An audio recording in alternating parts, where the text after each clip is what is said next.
وَلَقَدْ يَسَّرْنَا الْقُرْآنَ لِلذِّكْرِ فَهَلْ مِن مُّدَّكِرٍ.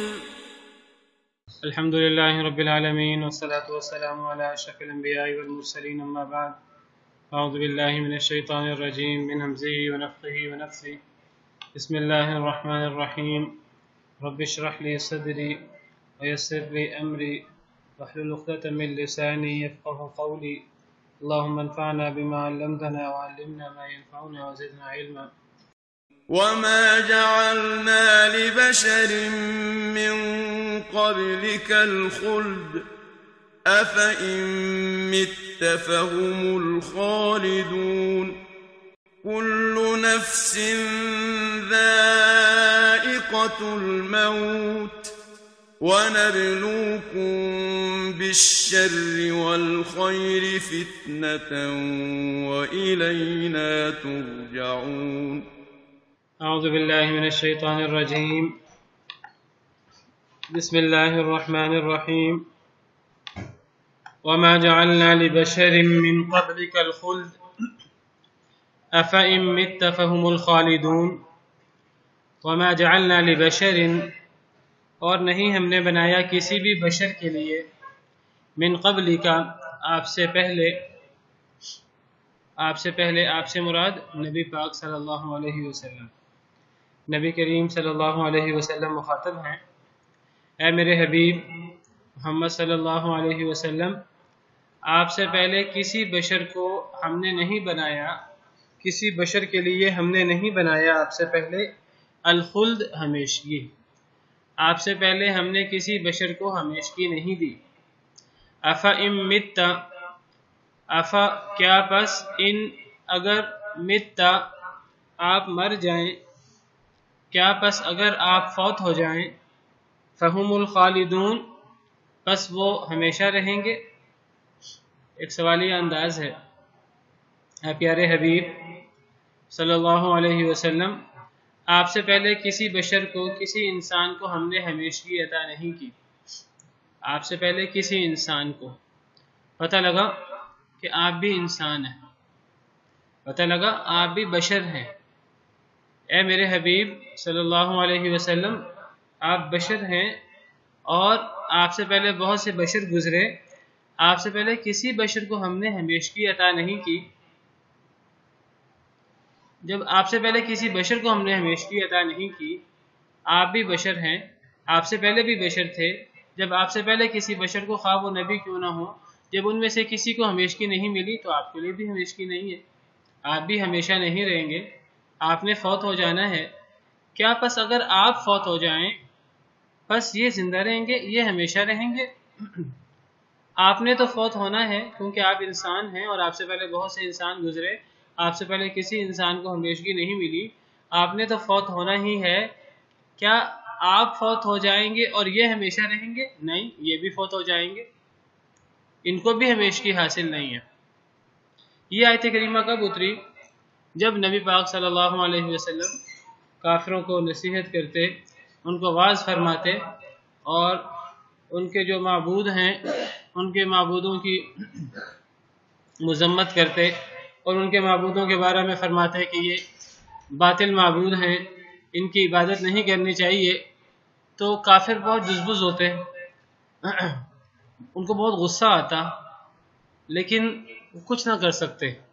وہ جتنا جواب میں بد زبانی کرتے، بد کلامی کرتے، یا وہ جتنا جواب میں جو ہے وہ تکلیف دہ رویہ رکھتے، جسمانی تکلیفیں دیتے، اس کے باوجود نبی پاک صلی اللہ علیہ وسلم کی دعوت پھیلتی جا رہی تھی. تو تنگ آ کر وہ کافر کہتے چلو ٹھیک ہے، دعوت دیتے رہیں، ایک وقت آئے گا آپ مر جائیں گے، آپ ختم ہو جائیں گے، پھر آپ کی دعوت بھی ختم ہو جائے گی. ایک وقت آئے گا، ٹھیک ہے آپ دعوت دے رہے ہیں، دعوت دیتے رہیں.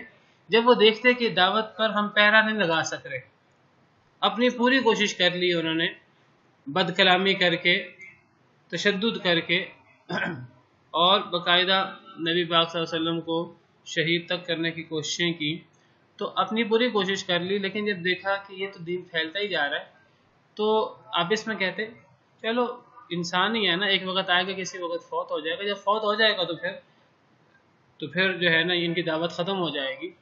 تو اللہ نے فرمایا کہ اے نبی ٹھیک ہے آپ نے تو فوت ہونا ہی ہے، آپ انسان ہیں، اللہ نے آپ سے پہلے بہت سے انسان بھیجے، آپ بھی انسان ہیں وہ بھی انسان تھے، اللہ نے آپ سے پہلے کسی انسان کو ہمیشگی نہیں دی، جب آپ سے پہلے کسی انسان کو ہمیشگی نہیں دی تو آپ کے لیے بھی ہمیشگی نہیں ہے، آپ نے فوت ہو ہی جانا ہے۔ لیکن ذرا یہ بتائیے کہ جب آپ نے فوت ہونا ہے تو کیا انہوں نے ہمیشہ رہنا ہے؟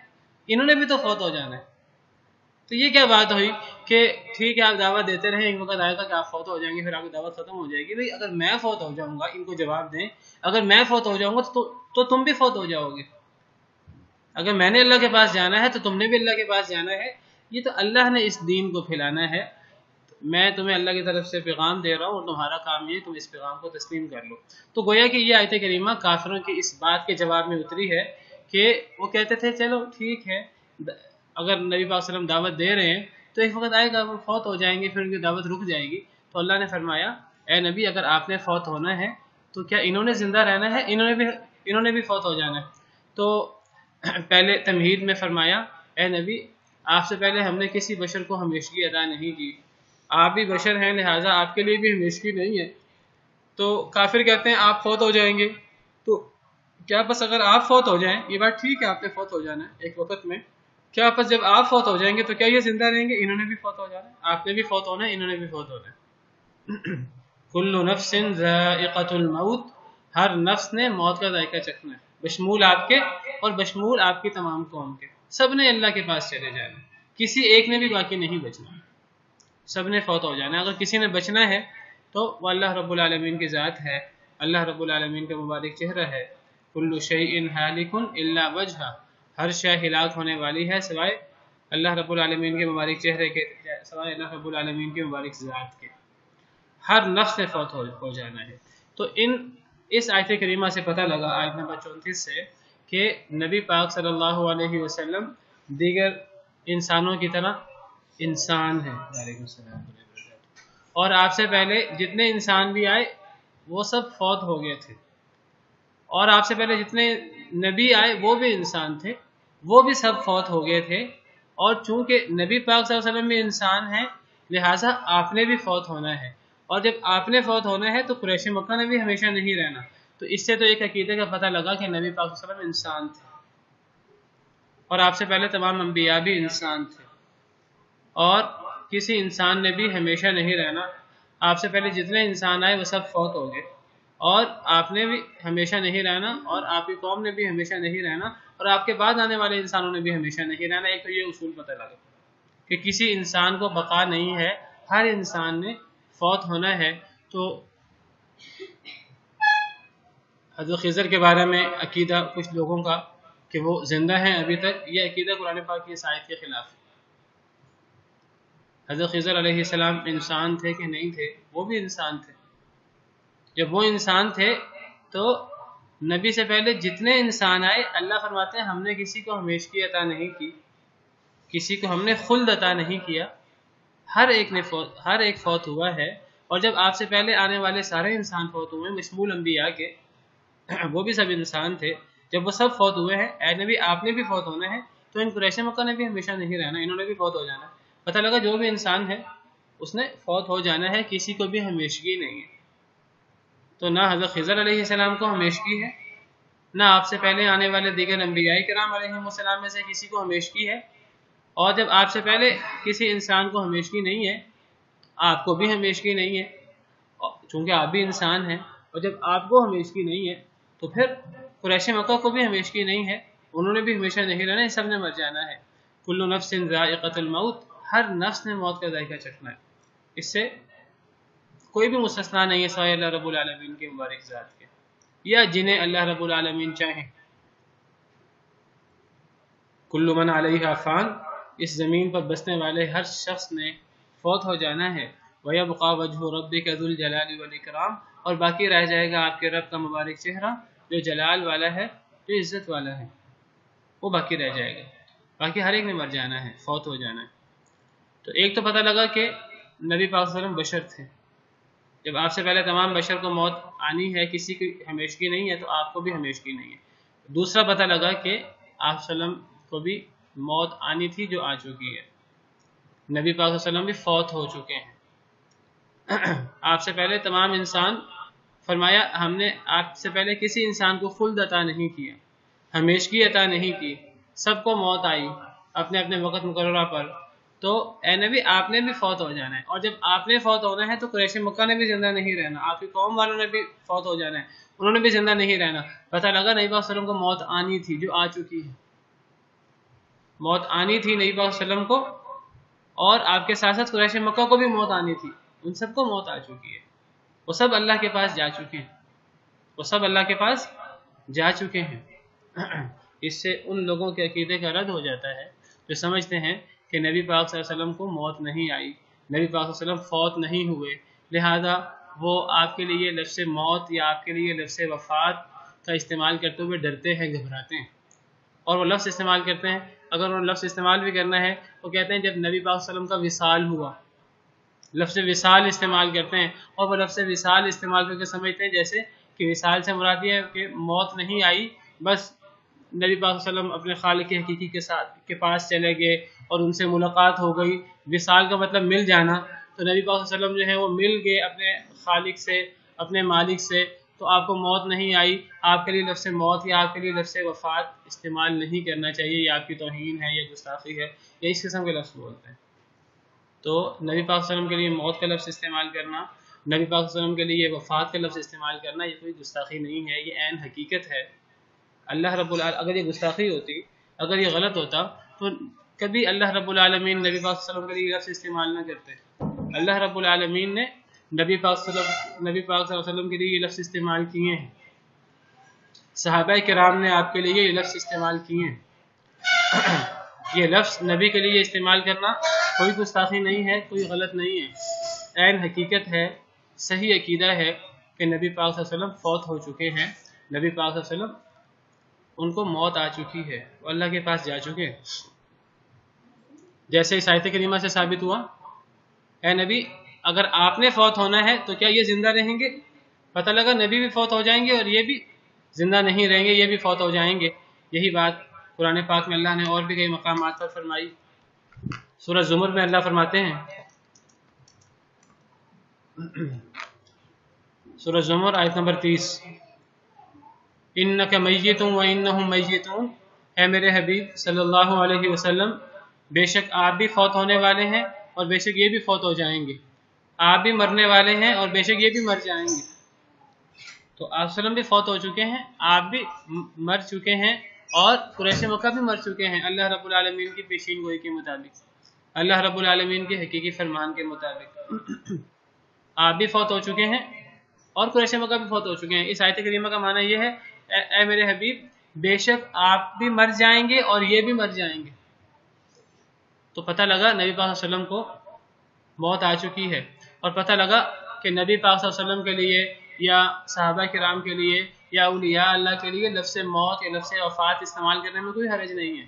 اگر حرج ہوتا تو اللہ کبھی استعمال نہ کرتے۔ جب اللہ رب العالمین نے یہ لفظ استعمال کیا ہے تو یہ لفظ استعمال کرنے میں کوئی قباحت نہیں ہے، کوئی گستاخی نہیں ہے۔ اسی طرح ایک اور آیت کریمہ میں اللہ رب العالمین فرماتے ہیں،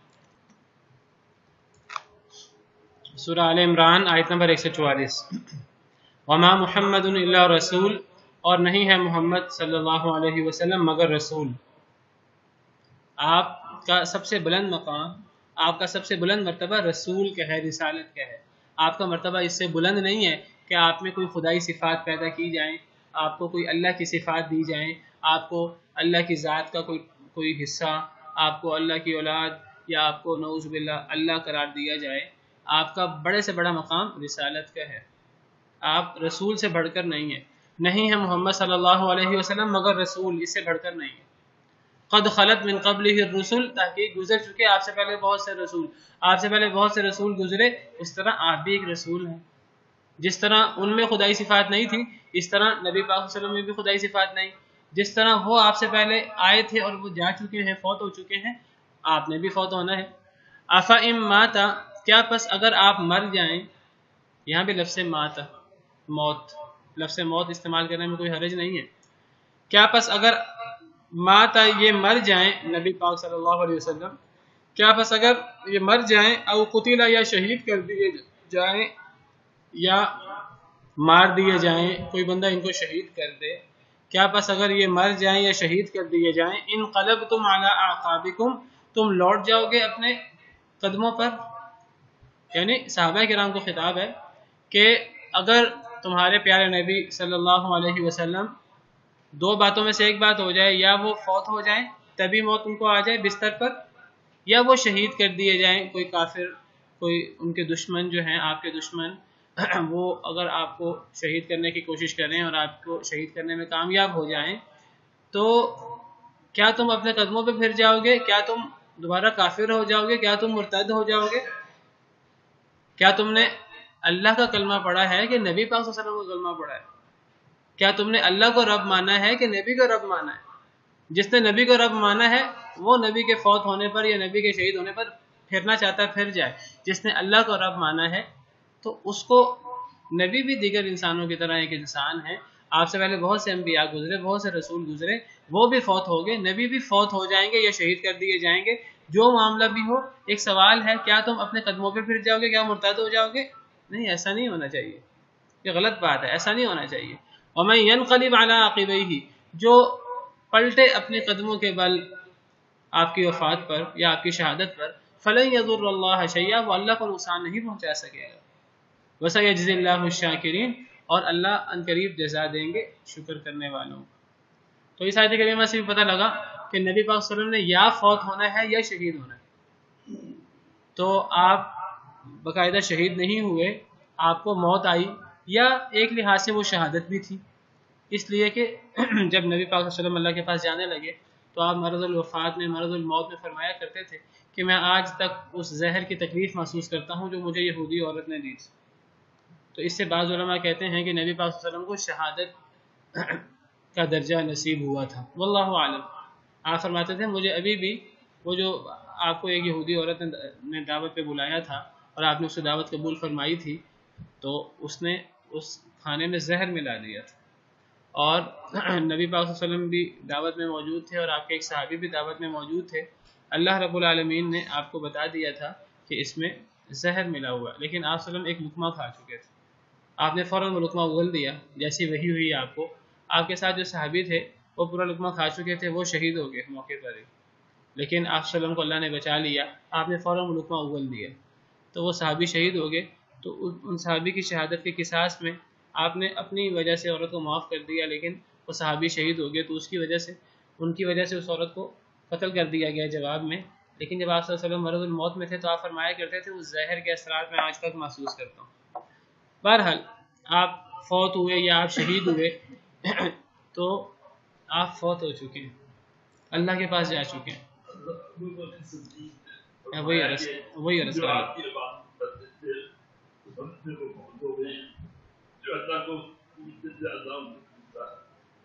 جی میں وہی عرض کر رہا ہوں۔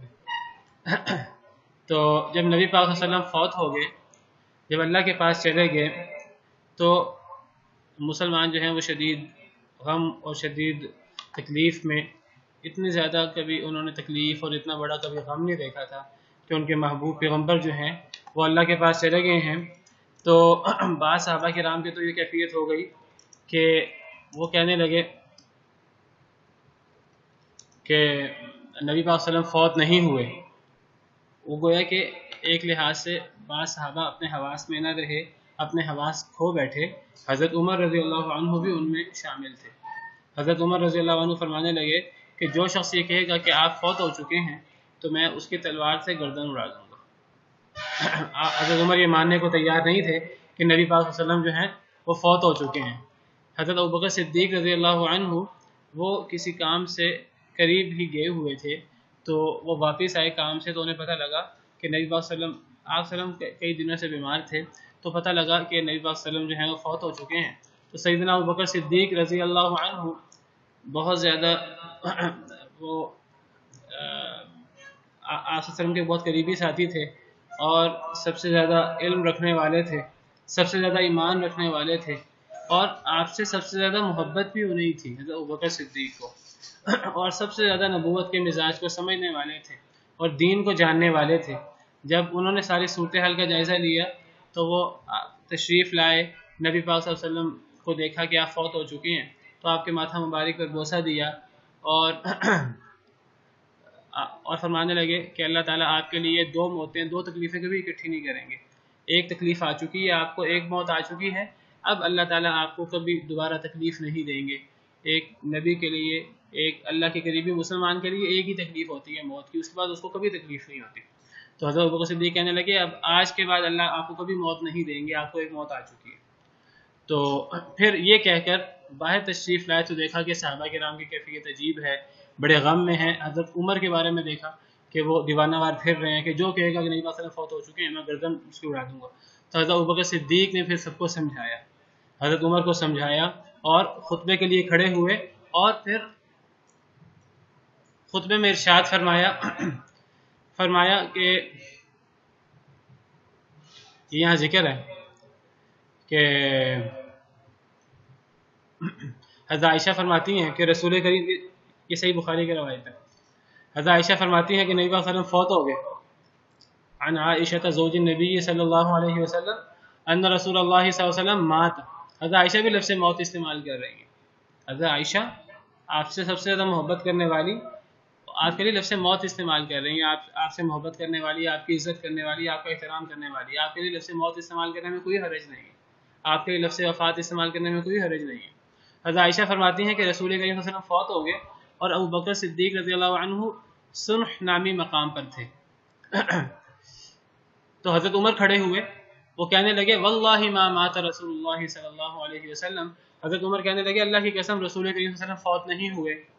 قالت، حضرت عائشہ فرماتی ہیں کہ عمر نے کہا واللہ ما كان يقع في نفسي الا ذاك ولا يبعثنه الله فلا يقطعن ايدي رجال وارجلهم.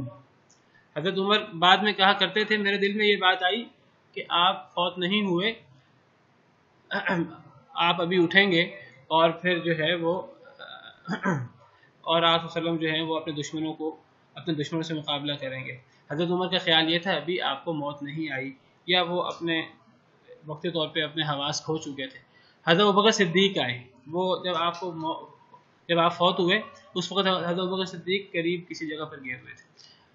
فجاء ابوبکر صدیق واپس آئے. فکشف عن رسول اللہ صلی اللہ علیہ وسلم، تو انہوں نے رسول کریم صلی اللہ علیہ وسلم کا چہرہ مبارک کھولا، اس کو کپڑے سے ڈھک دیا گیا تھا، تو آپ کے چہرے سے انہوں نے چادر ہٹائی. فقبلہ، آپ کے ماتھے مبارک پر بوسہ دیا. فقال، اور فرمایا بأبی انت و امی، میرے ماں باپ آپ پر قربان، طبت حیا و میتا، آپ نے بڑی پاکیزہ زندگی گزاری ہے، آپ کی حیات بھی بڑی پاکیزہ ہے اور آپ کی موت بھی بڑی پاکیزہ ہے.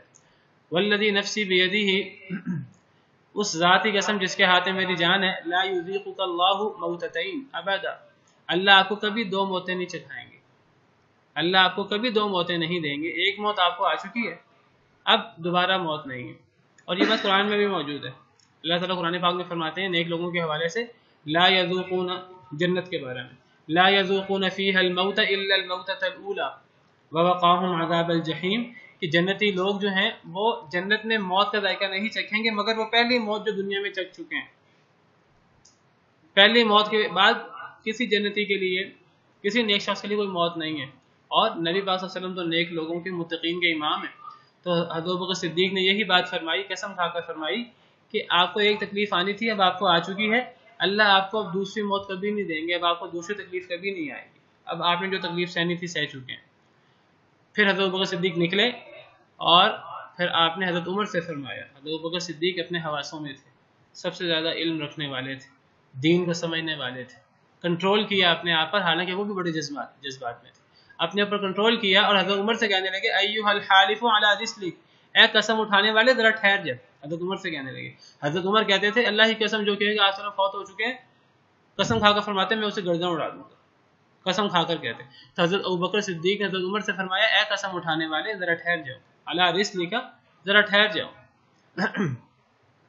پھر جب حضرت ابوبکر صدیق نے بات کی، حضرت عمر بیٹھ گئے. حضرت عمر نے دیکھا جب حضرت ابوبکر صدیق آ گئے ہیں تو تھوڑا خاموش ہو گئے، بیٹھ گئے حضرت عمر.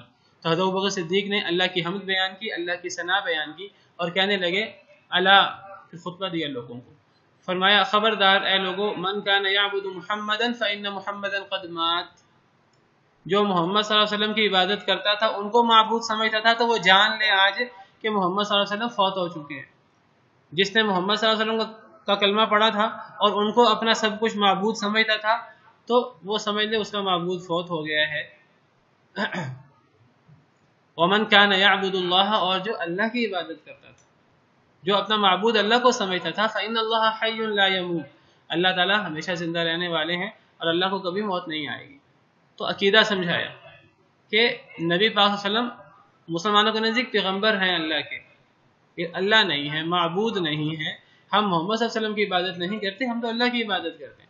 جو محمد صلی اللہ علیہ وسلم کی عبادت کرتا تھا وہ جان لے کہ وہ فوت ہو چکے ہیں، اس کا معبود فوت ہو چکا ہے، اور جو اللہ کی عبادت کرتا تھا تو اللہ تو کبھی فوت نہیں ہوں گے۔ تو ہم اپنے ایمان پر برقرار ہیں، ہم یہ صدمہ بھی ہم اللہ کے فضل سے اور اللہ رب العالمین کی مدد سے ہم صبر کریں گے اس صدمے پر بھی، اور ہمارا رب تو موجود ہے ہمیشہ کے لیے، تو ہم اپنے رب کی عبادت کریں گے، اپنے رب کو پھر بھی راضی کریں گے نبی پاک صلی اللہ علیہ وسلم کے فوت ہونے کے بعد بھی۔ پھر حضرت ابوبکر صدیق نے یہ دو آیتیں پڑھی، ایک انک میت وانہم میتون، سورہ زمر کی آیت نمبر 30 جو میں نے ابھی آپ کے سامنے پڑھی ہے کہ اے نبی آپ نے بھی مرنا ہے اور انہوں نے بھی مرنا ہے، اور پھر یہ آیت پڑھی جو ابھی میں نے پڑھی ہے سورہ آل عمران کی، وما محمد الا رسول قد خلت من قبلہ الرسل افإن مات او قتل انقلبتم علی اعقابکم، یہ آیت کریمہ پڑھی۔ جب یہ دونوں آیتیں کریمہ پڑھی تو پھر لوگ جو ہیں وہ دھاڑے مار مار کر رونے لگے، لوگوں کو یقین آ گیا حضرت عمر کی وجہ سے اور دیگر بعض جذباتی لوگوں کی وجہ سے، لوگ سمجھ رہے تھے کہ نہیں ابھی آپ فوت نہیں ہوئے، ابھی آپ بھی ہوش ہیں، ابھی آپ کو ہوش آ جائے گا، وہ یہ سمجھ رہے تھے۔ تو جب یہ آیات سنی تو لوگوں کو یقین آ گیا کہ آپ صلی اللہ علیہ وسلم فوت ہو چکے ہیں۔ یہاں جو ہے وہ یہاں نہیں ہے، دیگر روایات میں موجود ہے۔ حضرت عمر فرماتے ہیں جب میں نے ابوبکر صدیق کو یہ الفاظ یہ آیت پڑھتے سنا، وما محمد الا رسول قد خلت من قبلہ الرسل افإن مات او قتل انقلبتم علی اعقابکم، کہتے ہیں کہ مجھے ایسا محسوس ہوا جیسے یہ آیت ابھی نازل ہوئی ہے۔ میں نے یہ آیت پہلے کئی دفعہ پڑھی تھی لیکن میں نے کبھی اس انداز سے غور ہی نہیں کیا تھا۔ جب حضرت ابوبکر صدیق نے اپنے خطبہ میں یہ آیت کریمہ پڑھی تو مجھے ایسے لگا جیسے یہ آیت ابھی نازل ہوئی ہے، اور یہ آیت سن کر تو میں بالکل ہی ڈھہ سا گیا اور مجھے یقین آ گیا کہ نبی پاک صلی اللہ علیہ وسلم فوت ہو چکے ہیں۔ تو بہرحال دیکھیے یہاں حضرت عائشہ رضی اللہ عنہا بھی فرما رہی ہیں کہ نبی پاک صلی اللہ علیہ وسلم فوت ہو گئے، حضرت ابوبکر صدیق بھی فرما رہے ہیں کہ جو محمد کی عبادت کرتا تھا تو وہ جان لے کہ محمد صلی اللہ علیہ وسلم فوت ہو چکے ہیں، اللہ کے پاس جا چکے ہیں۔ تو نبی پاک صلی اللہ علیہ وسلم کے لیے موت کا لفظ استعمال کرنا، وفات کا لفظ استعمال کرنا، اس میں کوئی حرج نہیں ہے، یہ بالکل صحیح عقیدہ ہے کہ ہر انسان نے مرنا ہے، اور انبیاء کرام علیہ السلام بھی انسان ہوتے ہیں۔ تو جس طرح پچھلے تمام انبیاء کرام علیہ السلام فوت ہوئے، اس طرح نبی پاک صلی اللہ علیہ وسلم بھی فوت ہو گئے۔ اب ایک مسئلہ ہے، کچھ لوگ کہتے ہیں کہ نبی پاک صلی اللہ علیہ وسلم فوت ہو گئے تھے لیکن قبر میں جا کر قبر میں وہ زندہ ہیں۔ حدیث میں آتا ہے کہ انبیاء اپنے قبروں میں زندہ ہوتے ہیں، تو نبی پاک صلی اللہ علیہ وسلم بھی اپنے قبر میں زندہ ہیں۔ جس طرح شہید اپنی قبروں میں زندہ ہوتے ہیں، اس طرح انبیاء تو شہیدوں سے بھی افضل ہیں، تو انبیاء بھی اپنی قبروں میں زندہ ہیں۔ ہمارا بھی یہی عقیدہ ہے کہ انبیاء کرام علیہ السلام اپنے قبروں میں زندہ ہیں۔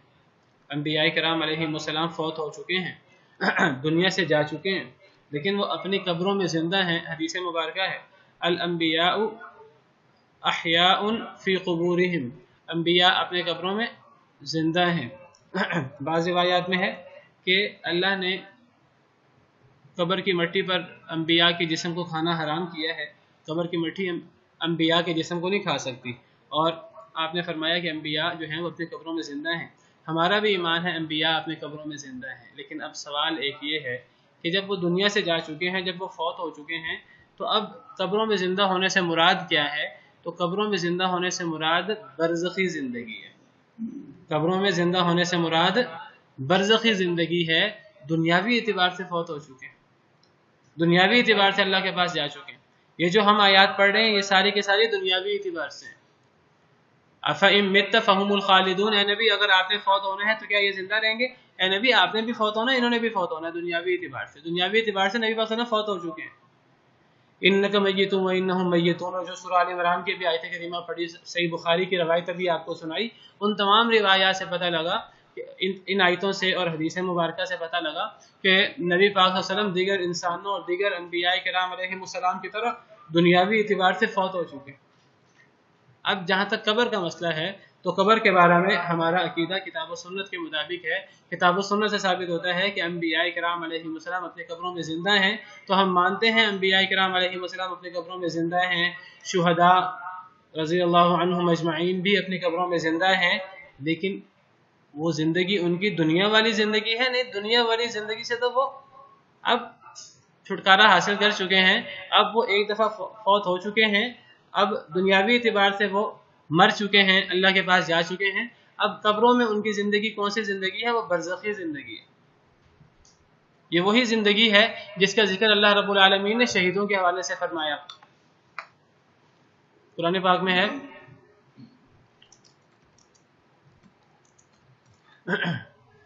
سورہ بقرہ آیت نمبر 154، شہیدوں کے بارے میں یہ آیت ہے. اور جو لوگ قبروں میں نبی پاک صلی اللہ علیہ وسلم کی زندگی کے قائل ہے دنیا کی زندگی کی طرح، وہ یہ آیت پڑھتے ہیں اکثر. وہ کہتے ہیں دیکھو شہید زندہ ہیں، جب شہید زندہ ہے تو نبی زندہ کیوں نہیں ہے؟ ہم کہتے ہیں کہ شہید بھی زندہ ہے، نبی بھی زندہ ہے اپنے قبروں میں، لیکن اس طرح نہیں جس طرح تم سمجھتے ہو. تم سمجھتے ہو کہ شہید اور نبی اپنی قبروں میں اس طرح زندہ ہیں جس طرح دنیا میں دنیاوی زندگی ہوتی ہے. دنیاوی زندگی نہیں، دنیاوی اعتبار سے فوت ہو چکے ہیں. شہید بھی فوت ہو چکے، انبیاء کرام علیہ السلام بھی فوت ہو چکے. زندگی ہے قبر میں ان کی، لیکن کیسی زندگی ہے قرآن سے پوچھتے ہیں. قرآن کہتا ہے وَلَا تَقُولُوا لِمَن يُقْتَلُ فِي سَبِيلِ اللَّهِ أَمْوَاتٌ، جو اللہ کے راستے میں شہید کر دیا جائے اسے مردہ نہ کہو. بل احیاء، بلکہ وہ زندہ ہیں. وَلَٰكِن لَا تَشْعُرُونَ، لیکن تمہیں پتہ نہیں، تم ان کی زندگی کو سمجھ نہیں سکتے. یہ ہے ہمارا عقیدہ کہ انبیاء کرام علیہ السلام ہوں یا شہید ہوں، وہ اپنی قبروں میں زندہ ہیں، لیکن ہمیں ان کی زندگی کا پتہ نہیں، ہم ان کی زندگی کو نہیں سمجھ سکتے. اور یہ جو شہید زندہ ہیں اور ہم ان کی زندگی کو سمجھ نہیں سکتے، انبیاء کرام علیہ السلام زندہ ہیں، ہم ان کی زندگی کو سمجھ نہیں سکتے، یہ وہ ان کو قبر میں دفنا دیے جائے تب بھی وہ زندہ ہیں، اور قبر میں دفنانے سے پہلے جب وہ دنیا سے فوت ہو چکے تھے، دنیاوی زندگی ان کی ختم ہو گئی تھی، تب بھی وہ زندہ تھے.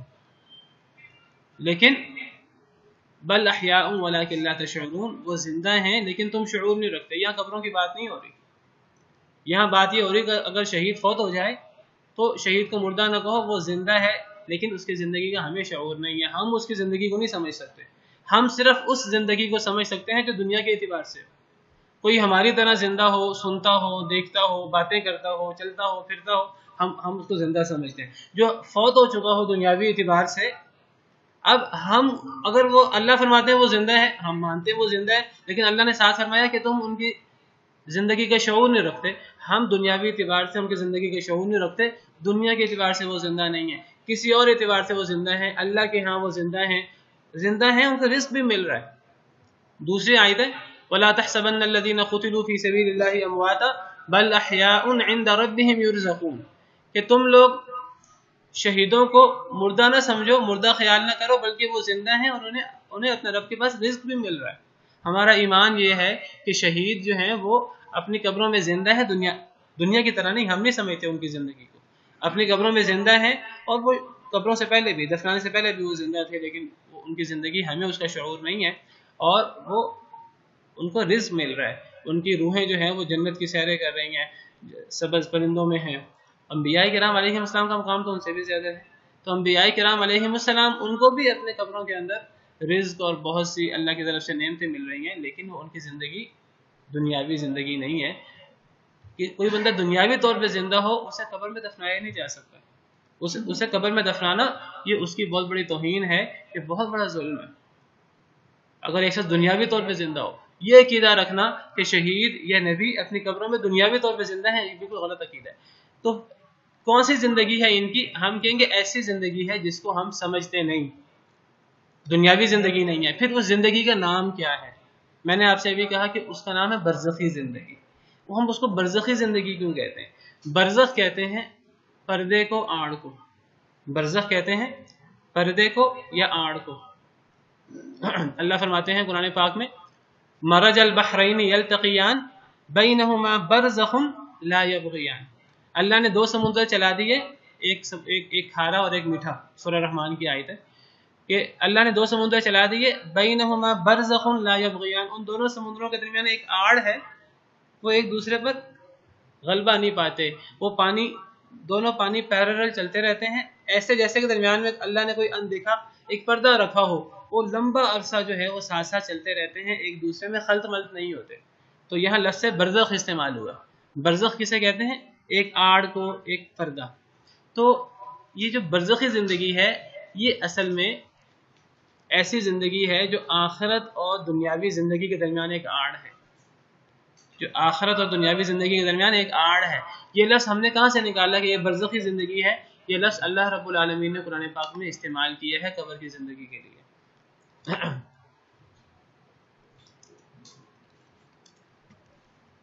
سورہ مؤمنون آیت نمبر 100، اللہ فرماتے ہیں کہ جب یہ لوگ مر جاتے ہیں، جب دنیا میں کسی انسان کو موت آتی ہے، حتی اذا جاء احدهم الموت قال رب ارجعون، جب ان میں سے کسی ایک کو موت آتی ہے تو وہ کہتا ہے کہ اے میرے رب مجھے واپس لوٹا دیجئے، اے اللہ مجھے تھوڑی سی مہلت اور دے دیں، اے اللہ ابھی ذرا میری جان قبض نہ ہو، یہ فرشتے میری جان قبض نہ کریں، مجھے تھوڑی سی مہلت دے دیں، میں کیا کروں گا؟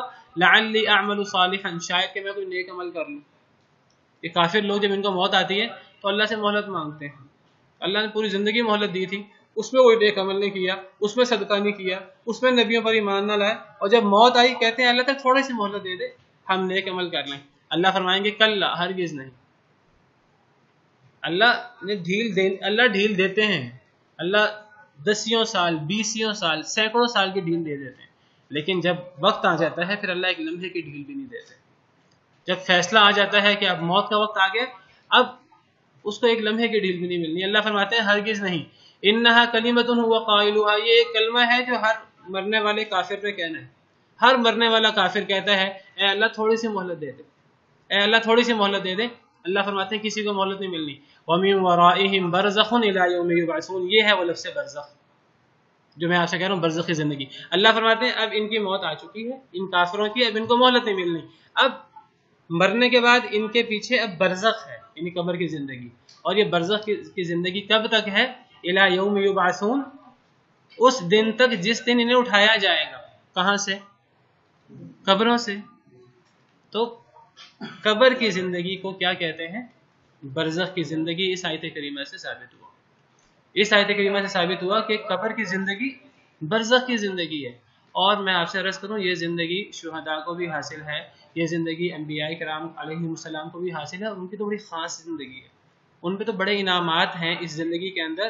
لیکن یہ دنیاوی اعتبار سے، ہمارے اعتبار سے موت ہے، لیکن وہ ایک زندگی ہے جو اللہ کو پتہ ہے، ہم اس کو نہیں سمجھ سکتے۔ وَلَٰكِن لَا تَشْعُرُونَ میں پیچھے آپ کو آیت کریمہ بیان کر چکا، ہم نہیں سمجھ سکتے۔ ہمارے سامنے وہ فوت ہو چکے ہیں، فوت ہو چکے تھے تو ان کو دفنایا، ایک زندہ کو تو دفنا ہی نہیں سکتے ہم۔ ہمارے سامنے فوت ہو چکے ہیں، اللہ فرماتے ہیں زندہ، انہیں مردہ نہ کہو، ہم مردہ نہیں کہتے، وہ زندہ ہیں، لیکن ان کی زندگی کا ہمیں شعور نہیں ہے، ان کی برزخی زندگی ہے، ان کی خاص برزخی زندگی ہے۔ ویسے یہ برزخی زندگی تو دیگر لوگوں کو بھی نصیب ہوتی ہے، یہ عام مسلمانوں کو بھی ملتی ہے قبر کے اندر، یہ کافروں کو بھی ملتی ہے۔ یہاں یہ آیت کافروں کے بارے میں کہ جن کافروں کو موت آتی ہے اور وہ کہتے ہیں اے اللہ ہمیں لٹا دیجئے، ہمیں تھوڑی سی مہلت دے دیں کہ ہم نیک عمل کریں۔ اللہ فرماتے ہیں مہلت نہیں ملے گی۔ اللہ فرماتے ہیں اب اس موت کے بعد برزخی زندگی ہے، کس دن تک؟ جس دن یہ اٹھائے جائیں گے، اس دن تک اب برزخ ہے، قبر کی پوری زندگی برزخ ہے۔ اور اس برزخی زندگی میں کیا ہوتا ہے؟ اس میں شہیدوں کے لیے، انبیاء کے لیے تو بہت نعمتیں ہیں، خاص زندگی ہے۔ جو عام مومن ہیں ان کے لیے بھی نعمتیں ہوتی ہیں، لیکن وہ تھوڑی ہوتی ہیں شہیدوں اور انبیاء کے مقابلے میں، ان کے لیے بھی نعمتیں ہیں، لیکن جو کافر ہیں ان کے لیے اس کے اندر عذاب بھی عذاب ہے۔ قبر کے اندر نعمتیں بھی ہیں اور قبر کے اندر عذاب بھی ہیں، اور اگر وہ زندگی ہو ہی نہ قبر کے اندر تو پھر کیا نعمتیں اور کیا عذاب؟ کیا قبر میں نعمتیں ہیں کہ نہیں؟ کیا قبر میں عذاب ہے کہ نہیں؟ ہم سب کا ایمان ہے۔ احادیث مبارکہ میں صراحت سے موجود ہے کہ جب نیک لوگ فوت ہوتے ہیں ہر ایک سے سوال ہوتا ہے قبر کے اندر، فرشتے آتے ہیں، فرشتے بٹھاتے ہیں اور 3 سوال کرتے ہیں۔ آپ سب کو پتہ ہے اگر کوئی آدمی ان 3 سوالوں کے صحیح جواب دے دے تو فرشتے اس کو خوشخبری دیتے ہیں، اور ایسے شخص کے لیے جنت کی طرف سے دروازہ کھل جاتا ہے۔ پھر ایسے شخص کو کہا جاتا ہے کہ تو ایسے سو جا جیسے کوئی دلہن سوتی ہے۔ ایسا شخص سو جاتا ہے، اس کو جنت کی طرف سے فرحت بخش ہوائیں آتی ہیں، اس کو جنت میں اپنا ٹھکانہ دکھایا جاتا ہے، پھر وہ سکون کی نیند سو جاتا ہے۔ اس پر جو اللہ کی نعمتیں ہونی ہوتی ہیں ہمیں نہیں پتہ، اللہ کو پتہ ہے، وہ اس کو ملتی ہیں جیسے کسی کا کوئی مقام ہے، اس طرح کی اس کو نعمتیں ملتی ہیں قبر کے اندر۔ یہ ہے برزخ زندگی۔ اور اگر کوئی بندہ بدبخت ہو وہ 3 سوالوں کے جواب نہ دے سکے تو اس کے لیے قبر کا عذاب ہے. آپ سب نے حدیثیں پڑھی ہیں صحیح بخاری صحیح مسلم کی, قرآن پاک سے بھی ثابت ہے قبر کے عذاب کی بات. آل فرعون کے بارے میں نے 2 دفعہ توجہ دلائی تھی کہ آل فرعون کو صبح شام آگ کو پیش کیا جاتا ہے قبر میں. تو اگر یہ قبر کی زندگی نہ ہو تو قبر کا نہ عذاب ہو سکتا ہے نہ قبر کے اندر کوئی نعمت ہو سکتی ہے. تو قبر کے اندر عذاب بھی ہے, قبر کے اندر نعمتیں بھی ہیں, لیکن اس کو ہم نہیں سمجھ سکتے. یہ ہے سارا نقطہ. قبر کے اندر کی زندگی ہے وہ شہیدوں کے لیے بھی ہے, انبیاء کرام علیہ السلام کے لیے بھی ہے, دیگر لوگوں کے لیے بھی. انبیاء کے لیے خاص طور پہ ذکر کیا گیا زندگی کا, شہیدوں کے لیے خاص طور پہ ذکر کیا گیا, صرف یہ بتانے کے لیے کہ ان کا کتنا بڑا مقام ہے. ان کو مردہ نہ کہو, یہ زندہ ہے, لیکن یہ زندگی ایسی جس کو ہم نہیں سمجھ سکتے, دنیاوی زندگی نہیں ہے. تو اصل غلطی ان لوگوں کی ہے جو اس زندگی کو دنیاوی زندگی سمجھتے ہیں. یہ دنیاوی زندگی نہیں ہے. اگر کوئی قبر کھود دی جائے کسی شہید کی ہو تو اس قبر میں ہمیں مردہ ہی ملے گا, جیسے ہم نے اس کو دفنایا تھا دفنانے سے پہلے. ہاں یہ ہو سکتا ہے انبیاء کے جسموں کو مٹی نہیں کھاتی, انبیاء کے جسم سلامت ہوتے ہیں. ممکن ہے جو نیک لوگ ہوں, نیک لوگوں کے بارے میں کوئی اللہ کا وعدہ نہیں ہے کہ تمام نیک لوگوں کے جسموں کو مٹی نہیں کھائے گی. ممکن ہے بعض لوگوں کے جسموں کو مٹی نہ کھائے, اور ممکن ہے بعض لوگوں کے جسموں کو مٹی کھا بھی لے. ہمیں قبر کے اندر دنیاوی اعتبار سے مردہ ہی ملیں گے. اور آپ کو بتاؤں, ہم سب کا ایمان ہے کہ جو مومن شخص ہے اس کی قبر تا حد نگاہ پھیل جاتی ہے. ہمارا ایمان ہے کہ نہیں؟ اور جو کافر ہے اس کے ساتھ کیا ہوتا ہے؟ اس کی قبر تنگ ہو جاتی ہے اس طرح, اور اس کی پسلیاں اس طرح ہو جاتی ہیں. تو کیا یہ دنیاوی اعتبار سے ہوتا ہے؟ نہیں, یہ سارے برزخی معاملات ہیں, اس کو ہم نہیں سمجھ سکتے. یہ بالکل, اس کو آپ اگر مثال سے سمجھنا ہے آپ اس طرح سمجھے جس طرح ہم دنیا میں خواب دیکھتے ہیں. دنیا میں ہم سو رہے ہوتے ہیں, ہمارے ساتھ ہمارا بھائی سو رہا ہوتا ہے, کوئی بچہ سو رہا ہوتا ہے, تو وہ خواب دیکھ رہا ہوتا ہے. وہ خواب کے اندر بعض دفعہ اس کے پیچھے دشمن لگے ہوتے ہیں اور وہ چیخیں مار رہا ہوتا ہے اور وہ موت کے خوف سے بھاگ رہا ہوتا ہے, اور ہمیں پتہ ہی نہیں ہوتا. اس کے اثرات اس کے جسم پہ ہمیں نظر نہیں آتے. کئی دفعہ وہ خوف کی حالت میں جاگتا ہے تو ہمیں تھوڑا اندازہ ہوتا ہے, ورنہ ہمیں نہیں اندازہ ہوتا ہے کہ بندہ کیا خواب دیکھ رہا ہے, کیا ہو رہا ہے, کیا نہیں ہو رہا. ہمیں تو وہ سویا نظر آ رہا ہے. تو یہ جو نیند ہے اور خواب, یہ اللہ نے تھوڑا سا موت سمجھانے کے لیے, اس لیے نیند کو موت کی بہن کہا جاتا ہے. اور جب انسان سوتا ہے وہ گویا کہ ایک لحاظ سے مر جاتا ہے. تو یہ جو قبر کی زندگی ہے وہ بھی اس طرح کی زندگی ہے, اس کے معاملات کو ہم نہیں سمجھ سکتے. تو انبیاء کرام علیہ السلام کے بارے میں, اولیاء کے بارے میں, شہداء کے بارے میں یہ سمجھنا کہ وہ قبر میں اس طرح زندہ ہیں جس طرح دنیا میں زندہ ہوتے ہیں, یہ ایک غلط عقیدہ ہے. اور اس غلط عقیدے پر پھر مزید بہت سارے خرافات قائم کر دی گئی ہیں. ان انبیاء سے, ان اولیاء سے دعائیں مانگنا اور ان سے حاجتیں اور عجیب و غریب ان سے دعائیں کرنا اور ان سے حاجتیں مانگنا, اور سمجھنا کہ وہ اب ان کے پاس سارے اختیارات بھی آ چکے ہیں, اب وہ ہمیشہ کے لیے زندہ ہیں. پورا ایک شرک کا نیا سلسلہ پورا شروع ہو گیا ہے. بنیاد وہ جو ہے نا قبر کی زندگی, اور وہ سمجھتے ہیں وہ اس طرح کی زندگی جس طرح وہ دنیا کی زندگی ہے. برزخی زندگی ہے شہداء کی بھی, انبیاء کی بھی, لیکن وہ دنیا کی زندگی کی طرح نہیں ہے. اور یہ اتنا بڑا مسئلہ ہے کہ ہمارے ہاں ایک مسئلہ کیا دیوبند آپ کو پتہ ہے, اس کے اندر باقاعدہ لوگ 2 حصوں میں بڑھ چکے ہیں. کچھ لوگ اپنے آپ کو حیاتی کہلواتے ہیں, کچھ لوگ اپنے آپ کو مماتی کہلواتے ہیں. اور جو بریلوی حضرات ہیں وہ تو سارے نبی پاک صلی اللہ علیہ وسلم کو دنیا میں جس طرح زندہ سمجھتے تھے وہ سمجھتے ہیں آج وہ اسی طرح زندہ ہیں. جو دیوبندیوں میں سے حیاتی ہیں وہ بھی, ان کا بھی یہی عقیدہ ہے. اس بارے میں وہ اور بریلوی تقریباً ملتے جلتے ہیں.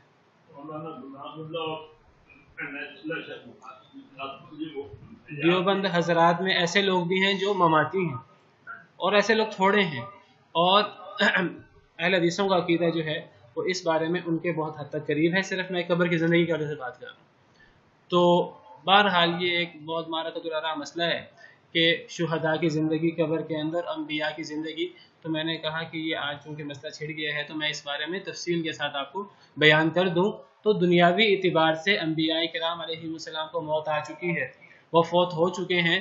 دنیا کے ہر انسان کو موت آنی ہے, اور جب وقت آتا ہے تو اس کو موت آ جاتی ہے. کسی کو ہمیشگی نہیں ہے, ہر ایک دنیاوی اعتبار سے مر جاتا ہے.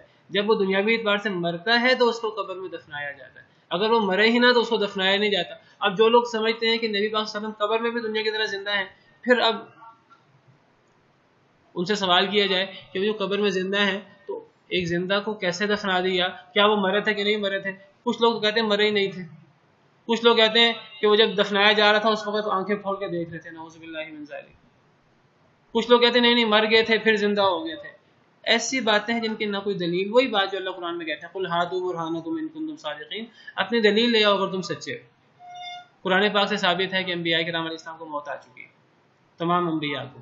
جس طرح پچھلے انبیاء کو موت آئی تھی, نبی پاک صلی اللہ علیہ وسلم کو موت آ چکی ہے. انک میتون وانہم میتون, دنیاوی اعتبار سے موت آ چکی ہے. اب دنیاوی اعتبار سے زندہ ہوئے ہیں کہ نہیں ہوئے اس کے بارے میں کوئی دلیل نہیں ہے ہمارے پاس. ہاں یہ حدیث ہے الانبیاء احیاء فی قبورہم, انبیاء اپنے قبروں میں زندہ ہیں, شہداء اپنے قبروں میں زندہ ہیں. ہمارا اس پر ایمان ہے.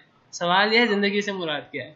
اس کا اللہ نے جواب دے دیا بل احیاء ولکن لا تشعرون, وہ زندہ ہے تم نہیں سمجھ سکتے. بالکل یہی بات ہے کہ ان کی زندگی کا ہمیں کوئی شعور نہیں ہے. اگر وہ ہمارے اعتبار سے زندہ ہوتے دنیاوی اعتبار سے ان کو دفنانا جائز ہی نہیں تھا. ایک بچی کو دفنایا جائے تو قیامت کے دن اللہ رب العالمین سوال کریں گے, اللہ دفنانے والے سے سوال نہیں کریں گے. وہ اتنا بڑا ظالم ہے, اللہ اسے بات کرنا گوارا نہیں کریں گے. اللہ بچی سے پوچھیں گے وَإِذَا الْمَوْءُودَةُ سُئِلَتْ بِأَيِّ ذَنبٍ قُتِلَتْ, جب زندہ درگور کی گئی لڑکی سے سوال کیا جائے گا کہ تجھے کیوں زندہ درگور کیا گیا. اگر نبی کو زندہ درگور کیا گیا نعوذ باللہ من ذالک, اگر شہیدوں کو زندہ درگور کیا گیا تو کیا اللہ رب العالمین جو ہے پوری قوم کو تباہ نہیں کر دیں؟ اتنا بڑا ظلم ہے یہ تو نہیں. یہ سب لوگ دنیا کے اعتبار سے فوت ہو چکے تھے تب انہیں دفنایا گیا ہے اور یہ دین کا حکم تھا. اور وہ دنیاوی اعتبار سے فوت ہو چکے ہیں, قبر کے اندر بھی دنیاوی اعتبار سے مردہ ہیں, فوت ہو چکے ہیں. لیکن برزخی اعتبار سے وہ زندہ ہیں. اللہ کو اس زندگی کا پتہ ہے, اس کو ہم نہیں سمجھ سکتے. یہ جو قبر کی نعمتیں ہیں یہ بھی برزخی ہیں, قبر کے سارے عذاب یہ بھی برزخی ہیں. ہمیں یہ نہ نظر آتے ہیں نہ ہم ان کو سمجھ سکتے ہیں. کبھی کبھی اللہ رب العالمین ہمیں بعض اثرات دکھا دیتے ہیں. کبھی کبھی ہمیں بعض قبروں پر عذاب کے اثرات بعض قبروں پر نظر آ جاتے ہیں. جس طرح کوئی بندہ سو رہا ہو, اسے خواب آ رہا ہو, کبھی کبھی خواب کے اثرات دیکھنے والے کو نظر آ رہے ہوتے ہیں. کبھی کبھی ایسا ہوتا ہے, ایسا ہمیشہ نہیں ہوتا. بالکل اس طرح یہ جو برزخی زندگی کے بعض واقعات, بعض دفعہ بعض قبروں سے خوشبو آ رہی ہوتی ہے, لیکن ایسے واقعات اکا دکا ہوتے ہیں. اللہ رب العالمین ایمان بڑھانے کے لیے, اللہ رب العالمین خوف پیدا کرنے کے لیے ہم دیکھتے ہیں بعض لوگ قبر کھوتے ہیں, وہاں سانپ اور بچھو اس طرح کی چیزیں نظر آتی ہیں. لیکن ایسا بہت شاذ و نادر ہوتا ہے, ہر جگہ ایسا نہیں ہوتا. وہ صرف تو ورنہ عام طور پر ہم یہ برزخی معاملات نہیں سمجھ سکتے. اگر یہ دنیا کی طرح ہو تو حدیث میں آتا ہے کہ ایک نیک شخص کی قبر تا حد نگاہ پھیل جاتی ہے. تو ایک قبرستان کے اندر اگر ایک نیک شخص ہو جائے اور اس کی قبر تا حد نگاہ پھیل جائے, تا حد نگاہ کا مطلب ہے بہت دور تک, سینکڑوں میل, تو قبرستان پھر رہے گا ہی نہیں. اگر وہ دنیاوی اعتبار سے قبر اتنی پھیل جاتی ہو تو پھر باقی سب قبریں تو ختم ہو جائیں گی. اگر ایک نیک شخص ہو اور اس کی قبر تا حد نگاہ پھیل جائے, قبر کتنی چھوٹی ہوتی ہے, 2 فٹ کی. تو اللہ فرماتا, حدیث مبارکہ میں ہے مومن شخص کی قبر تا حد نگاہ پھیل جاتی ہے, اور کافر کی قبر اس طرح ہو جاتی ہے. ہمیں تو نہ کافر کی قبر اس طرح نظر آتی ہے, نہ مومن کی قبر ہمیں تا حد نگاہ پھیلتی نظر آتی ہے. سارے برزخی معاملات. تو بس میں نے آپ کو جتنا میں سمجھتا تھا, سمجھا سکتا تھا, میں نے آپ کو یہ مسئلہ سمجھانے کی کوشش کی ہے. یہ بہت معرکۃ الآراء مسئلہ ہے, اور اس مسئلے میں جو لوگ بہکے ہیں اس کے اثرات بہت دور رس ہیں. ساری بدعات, خرافات, شرکیات یہاں سے شروع ہوتی ہیں. یہ سارے جو قبروں پر مجاور بن کے بیٹھنا اور مزار اور یہ چیزیں, یہ ساری یہاں سے شروع ہوتی ہیں. ان کے بارے میں عجیب و غریب عقائد ہیں, یہ سنتے بھی ہیں اور پھر یہ حاجتیں اور یہ چیزیں پوری بھی کرتے ہیں. اللہ فرماتے ہیں کہ وہ نہ سنتے ہیں قبر والے اور نہ سن سکتے ہیں, اور اگر وہ سن لیں بالفرض قیامت تک ہماری پکار کا جواب نہیں دے سکتے. وہ ہماری پکار سے غافل ہیں. قرآن پاک کی ایسی آیات بہت ساری موجود ہیں. نبی بھی چاہیں تو نبی بھی قبر والوں کو نہیں سنا سکتے. انک لا تسمع الموتى, اے نبی آپ بھی مردوں کو نہیں سنا سکتے. تو بہرحال موضوع لمبا ہے, میں نے چاہا کہ میں تھوڑا سا آپ کو اس بارے میں بریف کر دوں. تو انبیاء کرام علیہ السلام دنیاوی اعتبار سے فوت ہو چکے ہیں, نبی پاک صلی اللہ علیہ وسلم بھی فوت ہو چکے ہیں, اور ان کو سیدہ عائشہ کے حجرے میں دفنایا جا چکا ہے فوت ہونے کی بنا پر, دنیاوی اعتبار سے فوت ہونے کی بنا پر. ہمیں ان کے لیے کوئی الگ سے لفظ استعمال کرنے کی ضرورت نہیں ہے کہ وصال ہو گیا ہے, یہ ہو گیا, وہ ہو گیا. جو لفظ قرآن و سنت میں بولا گیا وہی لفظ بولا جائے. فوت ہو چکے ہیں, اللہ کے پاس جا چکے ہیں, ان کو موت آ چکی ہے دنیاوی اعتبار سے. باقی برزخی زندگی کا ہم ایمان رکھتے ہیں. حدیث مبارکہ موجود ہو اور ہم ایمان نہ رکھیں یہ بھی کفر ہو جائے گا. ہمارا ایمان ہے کہ وہ زندہ ہیں, لیکن ان کی زندگی برزخی ہے، وہ ہمارے حواس سے، ہمارے عقل سے ماوراء ہے، وہ دنیاوی اعتبار سے نہیں ہے۔ بعض لوگوں نے تو اتنا مبالغہ کیا جو انبیاء کو زندہ سمجھتے ہیں، وہ کہتے ہیں کہ انبیاء اپنی قبروں میں زندہ ہیں دنیا کی طرح، وہ دنیا کے معاملات بھی وہاں سارے کرتے ہیں، کھاتے پیتے بھی ہیں، بیویوں سے تعلق بھی قائم کرتے ہیں، اور عجیب و غریب خرافات لوگوں نے بنائی ہوئی ہیں، کتابوں میں لکھی ہوئی ہیں، اللہ معاف کرے۔ تو یہ زندگی قبر کی دنیا کی طرح نہیں ہے، بس یہ سمجھ لیجیے، یہ برزخی زندگی ہے، اللہ کو پتہ ہے کیسی زندگی ہے۔ ان پہ نعمتیں ہیں، سب کچھ ہے، بلکہ عبادت تک کرتے ہیں انبیاء۔ صحیح مسلم کی روایت ہے حضرت موسیٰ کے حوالے سے، نبی پاک صلی اللہ علیہ وسلم فرماتے ہیں کہ حضرت موسیٰ اپنے قبر میں نماز پڑھ رہے تھے، صحیح مسلم کی روایت ہے، صرف حضرت موسیٰ کے حوالے سے نہیں، دیگر انبیاء بھی۔ آپ مجھے بتائیے کہ جب نبی پاک صلی اللہ علیہ وسلم معراج کے موقع پر جب آپ کو اسراء ہوئی تو آپ نے سب انبیاء کی امامت کروائی تھی، آپ کی تو ابھی دنیاوی زندگی موجود تھی، ابھی تو آپ حیات تھے، باقی تمام انبیاء تو فوت ہو چکے تھے، انہوں نے کون سی نماز پڑھی تھی؟ یہ وہی برزخی زندگی کی نماز تھی جو حضرت موسیٰ علیہ السلام اپنی مبارک قبر میں پڑھ رہے تھے۔ تو وہ دنیا کی طرح کی نماز نہیں تھی، یہ بات سمجھنے کی ضرورت ہے۔ وہ برزخی معاملات ہیں، ہمیں ان معاملات کے بارے میں ہمارا ایمان ہے، جس کو ایمان بالغیب کہتے ہیں۔ نبی پاک صلی اللہ علیہ وسلم معراج کے موقع پر تشریف لے گئے، آپ نے آسمانوں پر کتنے انبیاء سے ملاقات کی، وہی انبیاء دنیا میں بھی موجود تھے اور وہ آپ کے پیچھے نماز بھی پڑھ رہے تھے، وہی انبیاء آسمانوں پہ بھی موجود تھے۔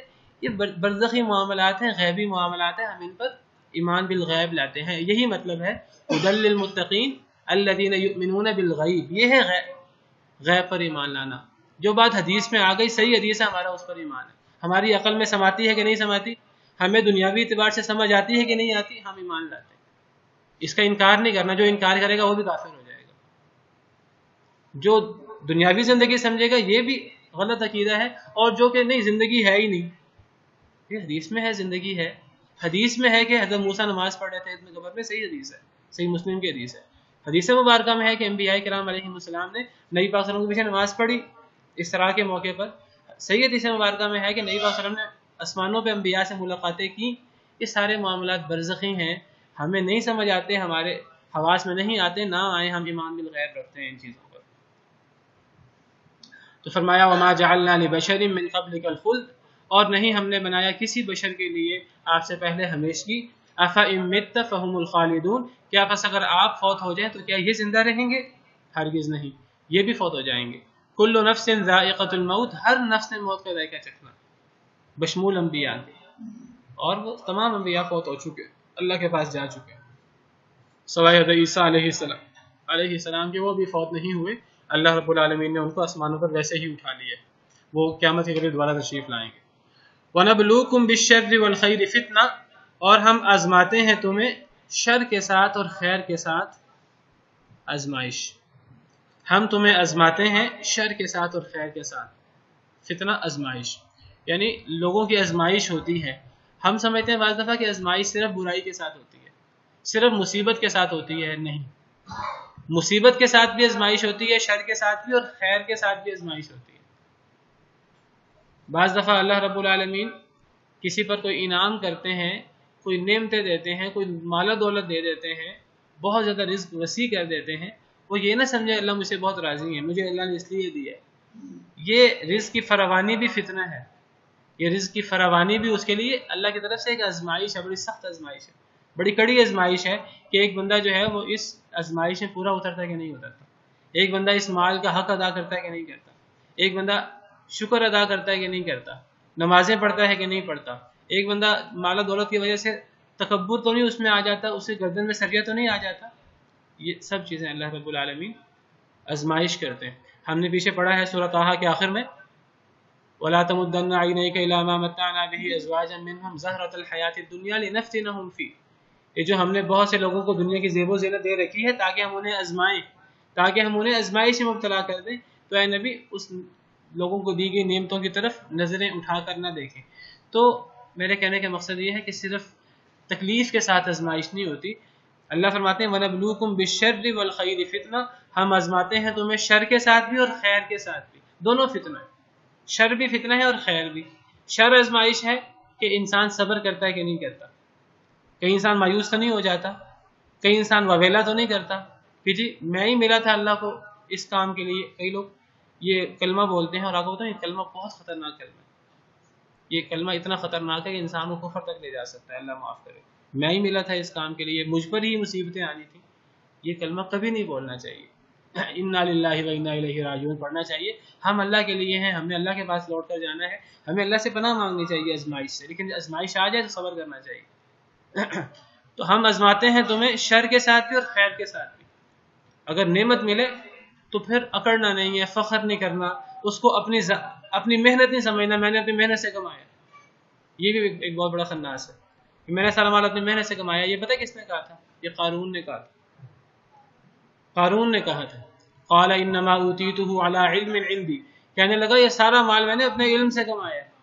اللہ فرماتے ہیں اولم يعلم ان اللہ قد اہلک من قبلہ من القرون من هو اشد منہ قوۃ واکثر جمعا، کیا قارون کو نہیں پتا تھا کہ اس سے پہلے اس سے بھی مالدار لوگ تھے، اس سے زیادہ طاقتور لوگ تھے، اللہ نے ان کو بھی ہلاک کر دیا تھا۔ وہ بھی بڑا کہتے تھے ہمارے پاس بڑی طاقت ہے، ہمارے پاس بڑا مال ہے۔ تو بہرحال اللہ شر کے ساتھ بھی آزماتے ہیں اور خیر کے ساتھ بھی آزماتے ہیں، دونوں آزمائش۔ شر کی آزمائش میں ہمیں صبر کرنا چاہیے مصیبت میں، اور خیر کی آزمائش میں ہمیں کیا کرنا چاہیے؟ شکر، اللہ کا شکر ادا کرنا چاہیے۔ اور یہ مومن ہے جو دونوں آزمائشوں میں کامیاب ہوتا ہے۔ مومن مصیبت کے وقت صبر کرتا ہے، آپ نے فرمایا حدیث مبارک ہے عجبا لامرئ مؤمن، مومن کا معاملہ بڑا عجیب ہے۔ فرمایا ان اصابته ضراء صبر فكان خيرا له، اگر اسے تکلیف آئے تو صبر کرتا ہے اور جو اس کے لیے بہتر ہوتا ہے۔ وان اصابته سراء شكر فكان خيرا له، اگر اسے اللہ کی طرف سے نعمت ملے تو شکر کرتا ہے جو اس کے لیے بہتر ہے۔ اور فرمایا وليس ذلك الا للمؤمن، یہ چیز صرف مومن کو نصیب ہوتی ہے، صرف مومن ہے جو مصیبت میں صبر کرتا ہے اور نعمت میں شکر کرتا ہے۔ کافر نہ مصیبت میں صبر کرتا ہے نہ نعمت میں شکر کرتا ہے، اس کا رویہ دونوں حالتوں میں غلط ہوتا ہے۔ وہ مصیبت میں مایوس ہو جاتا ہے، واویلا کرتا ہے، اور وہ نعمت میں فخر کرتا ہے اور کہتا ہے میں نے اپنی محنت سے کمایا۔ وہ تکبر کرتا ہے نعمت میں، وہ نعمت ملنے پر سرکش ہو جاتا ہے۔ تو فرمایا کہ ہم آزماتے ہیں تمہیں شر کے ساتھ بھی اور خیر کے ساتھ بھی، فتنہ ہے۔ وَإِلَيْنَا تُرْجَعُونَ، تم نے ہماری طرف لوٹ کر آنا ہے اور اس شر اور خیر سب کا حساب دینا ہے۔ سبحانک اللہم ربنا وبحمدک اشہد ان لا الہ الا انت استغفرک واتوب الیک۔